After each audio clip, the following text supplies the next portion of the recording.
धर्म की रक्षा करने के लिए पृथ्वी पर कई साधु पुरुषों ने जन्म लिया।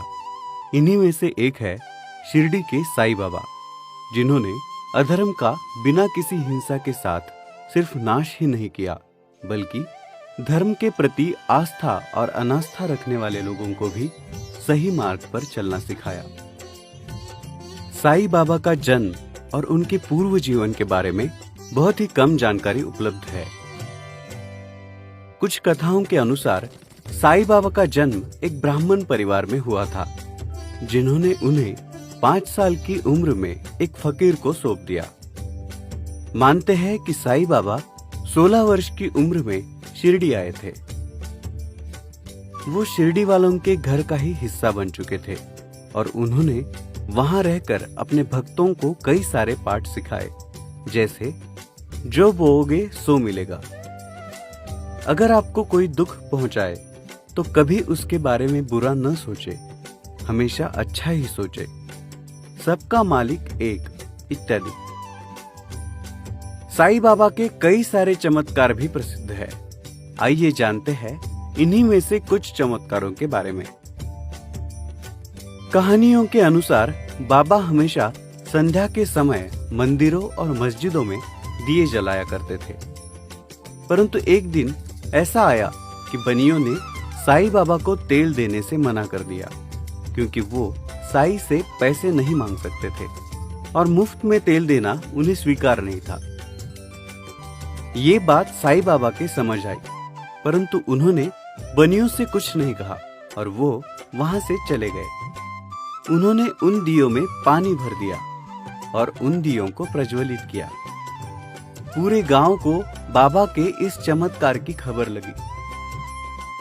बनियों को भी ये बात पता चली और उन्होंने आकर साईं बाबा से माफी मांगी। साईं बाबा ने उन्हें माफ कर दिया और उन्हें हमेशा सच बोलना चाहिए और कभी झूठ न बोले, ये सीख दी। एक कथा ये है कि एक बार जब साईं बाबा के एक भक्त कोंडाजी सुतार उनके साथ बैठे थे, बाबा ने अचानक कोंडाजी से कहा कि वो अपने खेतों की ओर तुरंत जाए, क्योंकि खेतों में आग लगी है। बाबा की बात सुनकर कोंडाजी तुरंत खेतों की ओर दौड़े, परंतु जब वो खेत पर पहुंचे तब उन्होंने देखा कि वहां तो कोई आग नहीं लगी थी। वो साईं बाबा के पास लौटे और उनसे पूछा कि खेतों में तो कोई आग नहीं लगी है।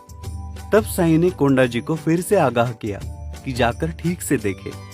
इस बार जब वो लौटे तब उन्होंने देखा कि वहां सच में आग लगी हुई है, जो पूरे खेत को तहस नहस कर रही थी। आग देखकर पूरे गांव में भगदड़ मच गई। उन्होंने साईं बाबा को मदद के लिए पुकारा। तब बाबा ने आकर शांति का मंत्र जपते हुए उस आग पर पानी की कुछ बूंदें छिड़की और उस आग को शांत किया।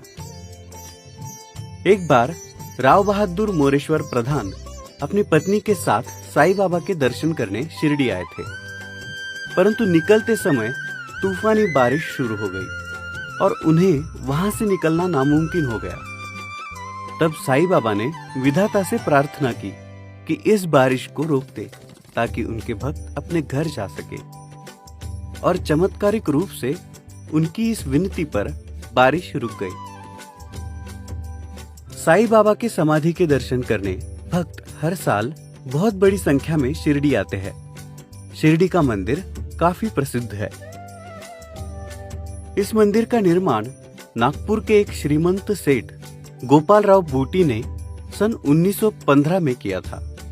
ये मंदिर पहले एक हवेली हुआ करता था, जिसे श्री कृष्ण मंदिर में आए हुए भक्तों को विश्राम करने के हेतु से बनाया था। ऐसा कहते हैं कि एक रात गोपाल राव को सपने में साईं बाबा ने दर्शन दिए और इस मंदिर का निर्माण करने के लिए कहा।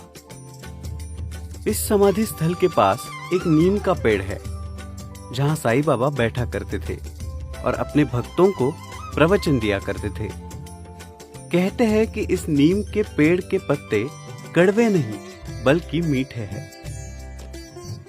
मंदिर के बाहर है द्वारकामाई, जो बाबा के आने से पहले एक पुराना दरगाह हुआ करता था, जिसे बाबा ने धर्म भेद हटाकर द्वारका माई बनाया।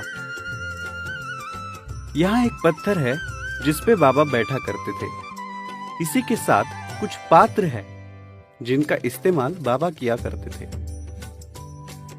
यहाँ धूनी भी है जिसे साईं बाबा ने अपने हाथों से जलाया था। ये धूनी आज भी प्रज्वलित है।